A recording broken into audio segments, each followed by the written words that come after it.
ಸುಕೃತ ಜ್ಯೋತಿಷ್ಯ ಕೇಂದ್ರ ಚಾನಲ್ ವೀಕ್ಷಣೆ ಮಾಡ್ತಾ ಇರುವ ತಮ್ಮೆಲ್ಲರಿಗೂ ನಮಸ್ಕಾರಗಳು, ವಂದನೆಗಳು. ನಿಮ್ಮ ಒಂದು ಪ್ರೋತ್ಸಾಹ ಬೆಂಬಲನೇ ನಮಗೆ ಬೆನ್ನೆಲುಬು. ಶ್ರೀ ಪರಾಭವನಾಮ ಸಂವತ್ಸರ ಈ ದಿನ ಅಂದರೆ ಮಾರ್ಚ್ 19ನೇ ದಿನಾಂಕ ಆರಂಭ ಆಗಿದೆ. ಇದೇ ನಮಗೆ ನಿಜವಾಗ್ಲೂ ಹೊಸ ವರ್ಷ. ಈಗಾಗಲೇ ನಾನು ಹಿಂದಿನ ವಿಡಿಯೋನಲ್ಲಿ ಹೇಳಿದ್ದೆ, ಪಂಚಾಂಗ ಶ್ರವಣದಿಂದ ನಮಗೆ ಉಂಟಾಗುವಂತಹ ಒಳ್ಳೆಯ ಫಲಗಳು, ಯಾಕೆ ಅದನ್ನು ಪಂಚಾಂಗ ಶ್ರವಣ ಮಾಡಬೇಕು, ಅದರಿಂದ ಏನು ಉಪಯೋಗ, ಅಥವಾ ಅದರಿಂದ ನಾವು ಏನನ್ನು ತಿಳ್ಕೋಬೋದು, ಪ್ರತಿಯೊಂದು ನಾನು ಸವಿಸ್ತಾರವಾಗಿ ಹೇಳಿದ್ದೆ. ಈ ದಿನ ಪಂಚಾಂಗ ಶ್ರವಣದ ಕಾರ್ಯಕ್ರಮ. ಅದಕ್ಕಿಂತಲೂ ಮುಖ್ಯವಾಗಿ ಮುಂಚೆ ಒಂದು ವಿಚಾರವನ್ನು ನಾನು ಹೇಳಲೇಬೇಕು. ಅದು ಪ್ರತಿ ವರ್ಷದ ಅಂದರೆ ಪ್ರತಿ ಸಂವತ್ಸರದ ಜ್ಯೋತಿಷ್ಯ ಯಾವುದರ ಮೇಲೆ ಹೆಚ್ಚಾಗಿ ಅವಲಂಬಿತವಾಗುತ್ತೆ ಅಂದರೆ ಗುರು, ಶನಿ, ರಾಹು ಮತ್ತು ಕೇತುಗಳ ಒಂದು ಸ್ಥಳ ಬದಲಾವಣೆ ಮೇಲೆ ಅವಲಂಬಿತವಾಗಿರುತ್ತೆ. ಈ ಬಾರಿ ಈ ಪ್ರತಿಯೊಂದು ರಾಶಿಗೂ 3 ವಿಧದ ಫಲಗಳು ಸಿಗುತ್ತೆ. ಅದು ಹೇಗಪ್ಪ ಅಂದರೆ, 1 ತುಂಬ ಒಳ್ಳೆಯ ಫಲ, 2 ಸಾಧಾರಣ, 3ನೇದು ಸ್ವಲ್ಪ ಕೆಲವೊಂದು ವಿಚಾರದಲ್ಲಿ ಎಚ್ಚರಿಕೆಯನ್ನು ವಹಿಸಬೇಕು. ಅಷ್ಟೇನು ಸಾಧಾರಣ ಅನ್ನೋ ಒಂದು ಮಟ್ಟಕ್ಕೂ ನಮಗೆ ಶುಭಫಲಗಳು ಸಿಗದಿರ ಹೋಗುತ್ತೆ. ಇದಕ್ಕೆ ಕಾರಣ ಏನಪ್ಪ ಅಂದರೆ, ಈ ಗುರು ಎಲ್ಲಿವರೆಗೂ ಇವತ್ತಿನ ದಿನದಿಂದ ಅಂದರೆ ಇವತ್ತಿನ ದಿನದಿಂದ ಜೂನ್ 1ನೇ ತಾರೀಕುವರೆಗೂ ಮಿಥುನ ರಾಶಿಯಲ್ಲಿ ಇರುತ್ತೆ. ಇದರಲ್ಲಿ ಒಂದು ರೀತಿ ಫಲ ಸಿಗುತ್ತೆ. ಆ ನಂತರ ಈ ಜೂನ್ 1ರಿಂದ ಅಕ್ಟೋಬರ್ 31ರವರೆಗೂ ಕಟಕ ರಾಶಿಯಲ್ಲಿ ಇರುತ್ತೆ. ಅಲ್ಲಿ ಸಿಗುವಂತಹ ಫಲ ಬೇರೆ ಆಗುತ್ತೆ. ಆ ನಂತರ ಅಕ್ಟೋಬರ್ 31ರಿಂದ ಜನವರಿ 24 ಈ ವೇಳೆಯಲ್ಲಿ ಸಿಂಹ ರಾಶಿಯಲ್ಲಿ ಸಂಚರಿಸ್ತಾನೆ ಗುರು. ಈ ವೇಳೆಯಲ್ಲಿ ನಮಗೆ ಬೇರೆ ರೀತಿಯ ಫಲಗಳು ಸಿಗುತ್ತೆ. ಆನಂತರ ವಕ್ರಿಯಾಗಿ ಪುನಃ ಏನು ಮಾಡ್ತಾನೆ, ಈ ಗುರು ಕಟಕ ರಾಶಿಯನ್ನು ಪ್ರವೇಶ ಮಾಡ್ತಾರೆ. ಆ ಒಂದು ವೇಳೆಯಲ್ಲಿ ನಮಗೆ ಬೇರೆ ರೀತಿಯ ಫಲಗಳು ಸಿಗುತ್ತೆ. ಅಂದರೆ ಇವತ್ತೇನಾಗುತ್ತೆ, ಈ ವರ್ಷ ಅಂದರೆ ಒಳ್ಳೆಯದು, ಕೆಟ್ಟದ್ದು ಮತ್ತು ಇವೆರಡೂ ಸಮ ಪ್ರಮಾಣದಲ್ಲಿ ನಮಗೆ ಸಿಗುತ್ತೆ.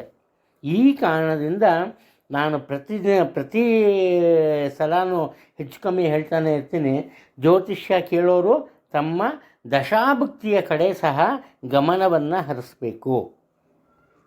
ಇದು ಈ ಗುರುವಿನ ವಿಚಾರ. ಆ ನಂತರ ಈ ವರ್ಷ ಪೂರ್ತಿ ಮೀನರಾಶಿಯಲ್ಲೇ ಶನಿ ಸಂಚಾರ ಮಾಡ್ತಾನೆ. ಅದು ಗುರುವಿನ ಗೋಚಾರ ಬೇರೆ, ಶನಿಯ ಗೋಚಾರ ಬೇರೆ, ಗುರುವಿನ ಫಲಗಳು ಬೇರೆ, ಶನಿಯ ಫಲಗಳು ಬೇರೆ. ಇಲ್ಲಿ ಮುಖ್ಯ ಏನಪ್ಪ ಅಂದರೆ, ಗುರುವಿನ ದೃಷ್ಟಿ ಶನಿಗೆ ಬೀಳುತ್ತೆ, ಹಾಗೆ ಅಲ್ಲಿ ಸಿಗೋ ಫಲಗಳು ಸಹ ಬೇರೆ ಆಗುತ್ತೆ. ರಾಹುವಿನ ದೃಷ್ಟಿ, ಕೇತುವಿನ ದೃಷ್ಟಿ ಬಿದ್ದಾಗಲೂ ಬೇರೆ ಬರುತ್ತೆ. ಬೇರೆ ಗ್ರಹಗಳು, ಇವಾಗ ಮಿಥುನದಲ್ಲಿ ಗುರು ಇದ್ದಾಗ ಅಲ್ಲೇ ಕುಜ ಅಂದರೆ ಬೇರೆ ಫಲ ಸಿಗುತ್ತೆ, ಬುಧ ಇದ್ದರೆ ಬೇರೆ ಫಲ ಸಿಗುತ್ತೆ, ಶುಕ್ರ ಅಲ್ಲಿ ಸಂಚಾರ ಮಾಡುವಾಗ ನಮಗೆ ಬೇರೆ ಫಲ ಸಿಗುತ್ತೆ. ಈ ರೀತಿ ಪ್ರತಿದಿನಾಲೂ ಒಂದೇ ಫಲಗಳು ಸಿಗೋದಕ್ಕೆ ಸಾಧ್ಯ ಇಲ್ಲ.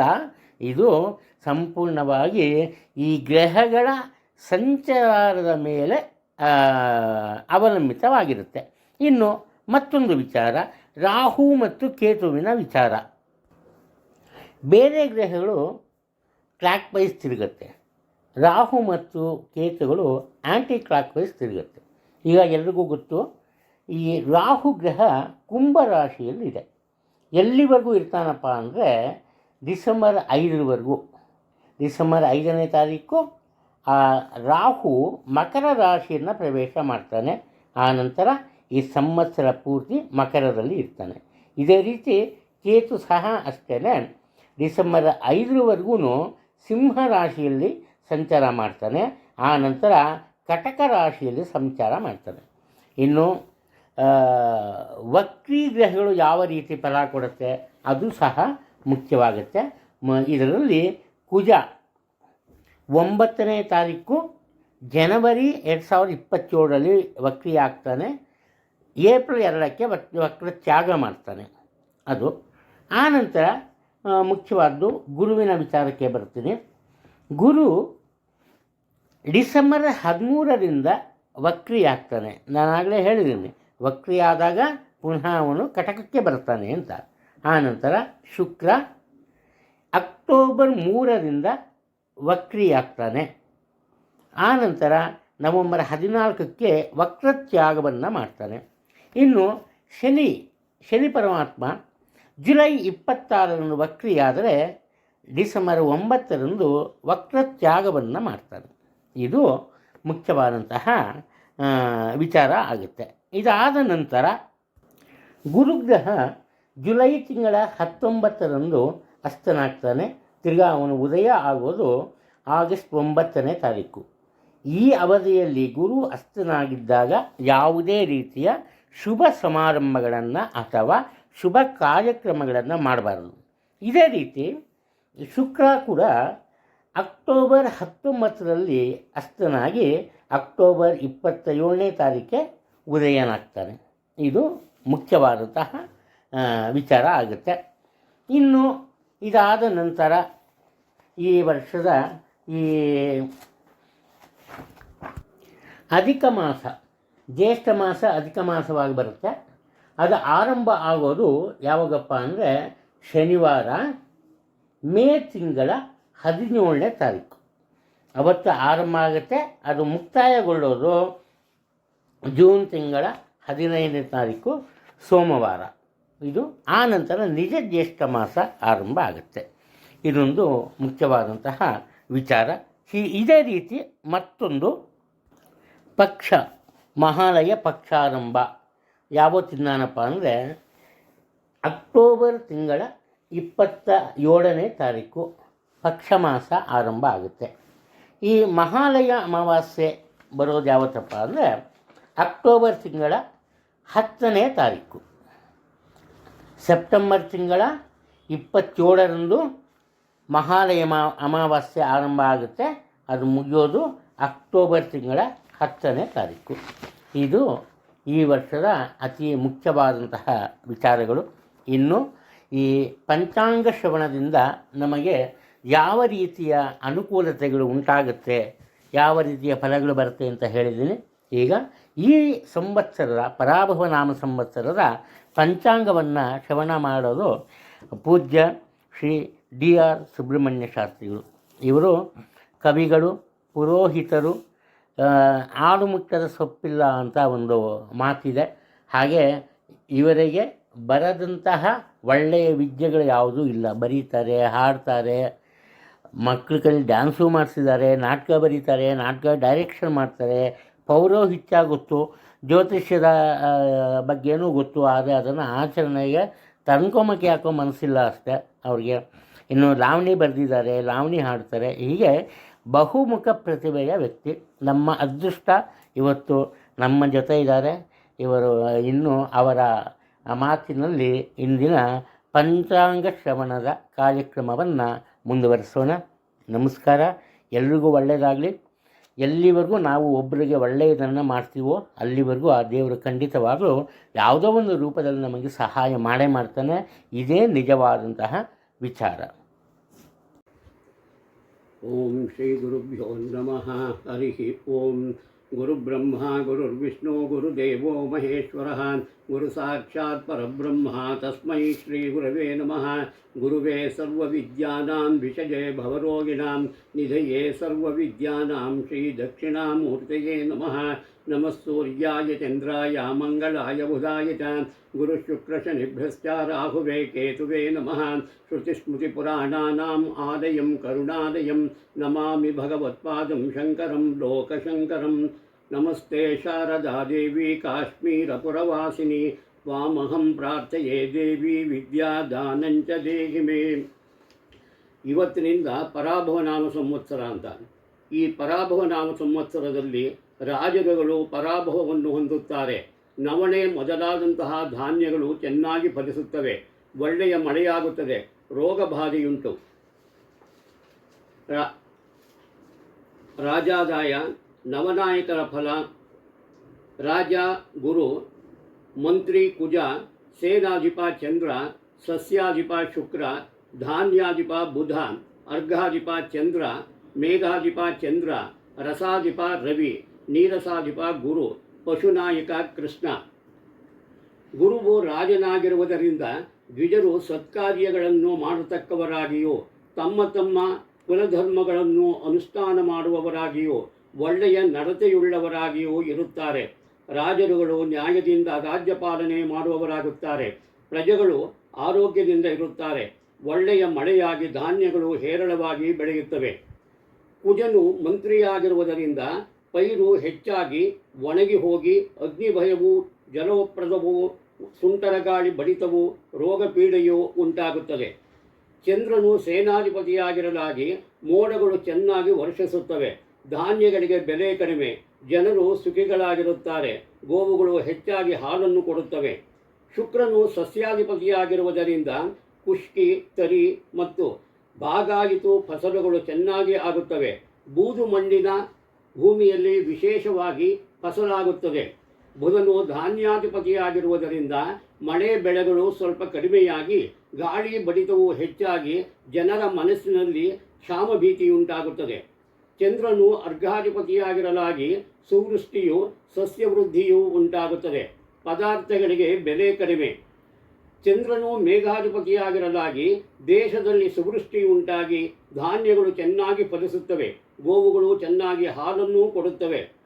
ರವಿಯು ರಸಾಧಿಪತಿಯಾಗಿರುವುದರಿಂದ ಶ್ರೀಗಂಧ, ಕುಂಕುಮ, ಗುಗ್ಗುಳ, ಎಣ್ಣೆ, ಎಳ್ಳು, ಹರಳು ಮೊದಲಾದಂತಹ ರಸವಸ್ತುಗಳು ವಿಶೇಷವಾಗಿ ದೊರಕುವುದರಿಂದ ಅವುಗಳ ಬೆಲೆಯು ಕಡಿಮೆಯಾಗುತ್ತದೆ. ಗುರುವು ನೀರಸಾಧಿಪತಿಯಾಗಿರುವುದರಿಂದ ಹಳದಿ ಬಣ್ಣದ ಪದಾರ್ಥಗಳು, ವಸ್ತ್ರಗಳಿಗೂ ಬೆಲೆ ಕಡಿಮೆಯಾಗುತ್ತದೆ. ಕೃಷ್ಣನು ಪಶುನಾಯಕನಾಗಿರುವುದರಿಂದ ಪಶುಗಳಿಗೆ ವೃದ್ಧಿಯು ಸುಭೀಕ್ಷವೂ ಉಂಟಾಗುತ್ತದೆ. ಪಶುಗಳಿಗೆ ಹೇರಳವಾಗಿ ಮೇವು ಲಭಿಸುತ್ತದೆ.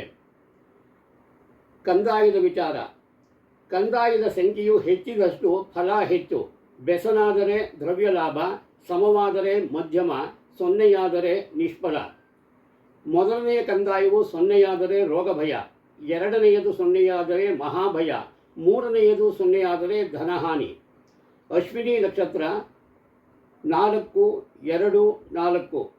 ಭರಣಿ ನಕ್ಷತ್ರ 7, 0, 2. ಕೃತ್ತಿಕಾ ನಕ್ಷತ್ರ 2, 1, 0. ರೋಹಿಣಿ 5, 2, 3. ಮೃಗಶಿರ 0, 0, 1. ಆರ್ದ್ರ 3, 1, 4. ಪುನರ್ವಸು 6, 2, 2. ಪುಷ್ಯ 1, 0, 0. ಆಶ್ಲೇಷ 4, 1, 3. ಮಖ 7, 2, 1. ಪುಬ್ಬ 2, 0, 4. ಉತ್ತರ 5, 1, 2. ಹಸ್ತ 0, 2, 0. ಚಿತ್ತ 3, 0, 3. ಸ್ವಾತಿ 6, 1, 1. ವಿಶಾಖ 1, 2, 4. ಅನುರಾಧ 4, 0, 2. ಜ್ಯೇಷ್ಠ 7, 1, 0.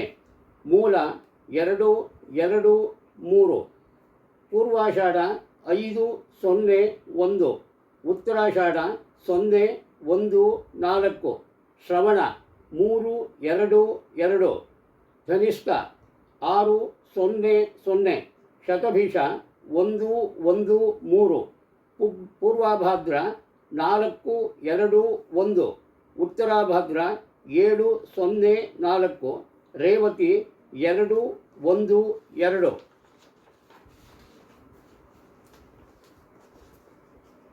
ಈ ವರ್ಷ ದ್ರೋಣ ನಾಮಕ ಮೇಘವು ಮೇರುವಿಗೆ ಪೂರ್ವ ದಿಕ್ಕಿನಲ್ಲಿ ಹುಟ್ಟಿ ನಿರಂತರವಾದಂತಹ ಮಳೆಯನ್ನು ಸುರಿಸುತ್ತದೆ. ಮಳೆ 4 ಕೊಳಗ, ಗಾಳಿ 1 ಕೊಳಗ. ಕೊಳಗವು 60 ಗಾವದ ವಿಸ್ತೀರ್ಣವುಳ್ಳದ್ದಾಗಿಯೋ 100 ಗಾವದ ಎತ್ತರವುಳ್ಳದ್ದಾಗಿಯೋ ಇರುತ್ತದೆ. ಮಳೆಯ ಒಟ್ಟು 20 ಭಾಗಗಳಲ್ಲಿ 10 ಭಾಗವು ಸಮುದ್ರದಲ್ಲೂ 6 ಭಾಗವು ಪರ್ವತದಲ್ಲೂ ಉಳಿದ 4 ಭಾಗವು ಭೂಮಿಯ ಮೇಲೂ ಬೀಳುತ್ತದೆ. ಆದಾಯ ವ್ಯಯಗಳು. ಮೇಷ ವೃಶ್ಚಿಕ 2 ಆದಾಯ 11, ವ್ಯಯ 5, ಆರೋಗ್ಯ ಇಲ್ಲ, ಅನಾರೋಗ್ಯ 4, ರಾಜಾದಾಯ 4, ರಾಜಕೋಪ 2, ಸುಖ 6, ದುಃಖ 3. ವೃಷಭ ಮತ್ತು ತುಲಾ ಆದಾಯ 5, ವ್ಯಯ 14, ಆರೋಗ್ಯ 4, ಅನಾರೋಗ್ಯ 5, ರಾಜಾದಾಯ 3, ರಾಜಕೋಪ 5, ಸುಖ 6, ದುಃಖ 3. ಮಿಥುನ ರಾಶಿ, ಕನ್ಯಾ ರಾಶಿ. ಆದಾಯ 8, ವ್ಯಯ 11, ಆರೋಗ್ಯ 6, ಅನಾರೋಗ್ಯ 6, ರಾಜಾದಾಯ ಇಲ್ಲ, ರಾಜಕೋಪ 5, ಸುಖ 6, ದುಃಖ 3. ಕರ್ಕಾಟಕ ರಾಶಿ. ಆದಾಯ 8, ವ್ಯಯ 2, ಆರೋಗ್ಯ 3, ಅನಾರೋಗ್ಯ 2, ರಾಜಕೋಪ 1, ರಾಜಾದಾಯ 1, ರಾಜಕೋಪ 2, ಸುಖ 6, ದುಃಖ 3. ಸಿಂಹ. ಆದಾಯ 5, ವ್ಯಯ 5, ಆರೋಗ್ಯ 1, ಅನಾರೋಗ್ಯ 1, ರಾಜಾದಾಯ 4, ರಾಜಕೋಪ 2, ಸುಖ 6, ದುಃಖ 3. ಧನಸ್ಸು ಮತ್ತು ಮೀನರಾಶಿಗೆ ಆದಾಯ 14, ವ್ಯಯ 14, ಆರೋಗ್ಯ 5, ಅನಾರೋಗ್ಯ 2, ರಾಜಾದಾಯ 3, ರಾಜಕೋಪ 5, ಸುಖ 6, ದುಃಖ 3. ಮಕರ ಮತ್ತು ಕುಂಭರಾಶಿಗೆ ಆದಾಯ 2, ವ್ಯಯ 8, ಆರೋಗ್ಯ 6, ಅನಾರೋಗ್ಯ 4, ರಾಜಾದಾಯ 4, ರಾಜಕೋಪ 2, ಸುಖ 6, ದುಃಖ 3. ಸಂಕ್ರಾಂತಿ ಪುರುಷ. ಈ ಸಂಕ್ರಾಂತಿ ಪುರುಷನ ಹೆಸರು ಮಂದ. ಫಲ ಬ್ರಾಹ್ಮಣರಿಗೆ ಪೀಡೆ. ವಾರಫಲ ಸಸ್ಯವೃದ್ಧಿ, ಧಾನ್ಯ, ಭತ್ತ, ಪಕ್ಷಫಲ, ಸುಭಿಕ್ಷ. ಕಾಲಫಲ ಪಶು ಸೌಖ್ಯ, ನಟರಿಗೆ ತೊಂದರೆ. ಲಗ್ನಫಲ ಪಶ್ಚಿಮ ದಿಗ್ದೃಷ್ಟಿ, ವಾಯು ದಿಗ್ಗಮನ ಫಲ ಆ ದಿಕ್ಕಿನಲ್ಲಿರುವವರಿಗೆ ಪೀಡೆ. ತಿಥಿಫಲ ಸುಭಿಕ್ಷ, ನಕ್ಷತ್ರ ಫಲ ಸುರೋಚನ ದೃಷ್ಟಿ, ಫಲ ಬೆಲೆ ಹೆಚ್ಚು. ಭರಣ್ಯಾದಿ 6ನೇ ಮಂಡಲ ಫಲ ಕ್ಷೇಮ, ಸುಭಿಕ್ಷ. ಯೋಗಫಲ ಸುಭಿಕ್ಷ, ಕರ್ಣಫಲ ಲೋಲಚೇಷ್ಟೆ. ಕೃಷ್ಣವೇಣಿ ನದಿಯಲ್ಲಿ ಸ್ನಾನ, ಕಪ್ಪು ಬಟ್ಟೆ ಆಚ್ಛಾದನ, ಗೋರೋಜನ ಲೇಪನ, ಕಡಲೆ ಅಕ್ಷತೆ, ಕನ್ನೈದಿಲೆ ಪುಷ್ಪ, ವಿದ್ರುಮಭೂಷಣ, ಬೆಳ್ಳಿ ಆಭರಣ, ಚಿನ್ನದ ಪಾತ್ರೆಯಲ್ಲಿ ಶಾಕಾನ್ನ ಆಹಾರ, ಎಮ್ಮೆ ವಾಹನ, ಒಂಟೆ ಉಪವಾಹನ. ಫಲ ವ್ಯಾಧಿಭಯ, ವಜ್ರಾಯುಧ, ಕಂಬಳಿ ಬಹಿರಂಬರ, ಮಲಗಿರುವ ಅವಸ್ಥೆ. ಫಲ ವ್ಯಾಧಿ, ವಾಯುವ್ಯ ದಿಗ್ಗಮನ ಫಲ ವೈಶ್ಯರಿಗೆ ತೊಂದರೆ. ಬ್ರಾಹ್ಮಣ ಜಾತಿ ತಾಳೆ ಹಣ್ಣು, ವಯಸ್ಸಿನಲ್ಲಿ ತೀವ್ರಾಗ ಹಿಡಿದಿರುವುದು, ನವಿಲುಗರಿ ಛತ್ರಿ. ಈ ಸಂವತ್ಸರದ ಫಲ ರಾಜರುಗಳು ನ್ಯಾಯಯುತವಾಗಿ ರಾಜ್ಯಪಾಲನೆ ಮಾಡುವವರಾಗುತ್ತಾರೆ. ಜನರು ಸತ್ಕಾರ್ಯಾಸಕ್ತರಾಗಿರುತ್ತಾರೆ. ಮೋಡಗಳು ಚೆನ್ನಾಗಿ ವರ್ಷಿಸಿ ಮಳೆ ಬೆಳೆಗಳು ಚೆನ್ನಾಗಿ ಆಗುತ್ತದೆ. ಖುಷ್ಕಿ, ತರಿ, ಭಾಗಾಯಿತು, ಫಸಲು ಉತ್ತಮವಾಗಿರುತ್ತದೆ. ಅಗ್ನಿಭಯವು, ಜಲೋಪದ್ರವವು ಕಂಡುಬರುತ್ತದೆ. ಶ್ರೀಗಂಧ, ಕುಂಕುಮ, ಎಣ್ಣೆ, ಎಳ್ಳು, ಹರಳು ಮುಂತಾದಂತಹ ರಸಪದಾರ್ಥಗಳು ಹೇರಳವಾಗಿ ದೊರಕುವುದರಿಂದ ಅವುಗಳ ಬೆಲೆ ಕಡಿಮೆಯಾಗುತ್ತದೆ. ವಸ್ತ್ರಗಳ ಬೆಲೆಯು ಕಡಿಮೆಯಾಗುತ್ತದೆ. ಗೋವುಗಳಿಗೆ ಹೇರಳವಾಗಿ ಮೇವು ದೊರಕಿ ಹೆಚ್ಚಾದ ಹಾಲನ್ನು ಕೊಡುತ್ತದೆ. ಈ ವರ್ಷ 4 ಗ್ರಹಣಗಳು ಸಂಭವಿಸುತ್ತವೆ. ಆದರೆ ಆ 4 ಗ್ರಹಣಗಳು ಕೂಡ ಭಾರತಕ್ಕೆ ಕಾಣದೇ ಇರೋದ್ರಿಂದ ಗ್ರಹಣದ ಆಚರಣೆ ಇರೋದಿಲ್ಲ. ಇಲ್ಲಿಗೆ ಪಂಚಾಂಗ ಶ್ರವಣದ ಕಾರ್ಯಕ್ರಮ ಮುಗಿದಿದೆ. ಎಲ್ಲರಿಗೂ ಶುಭವಾಗಲಿ. ಸರ್ವೇ ಜನಾಃ ಸುಖಿನೋ ಭವಂತು.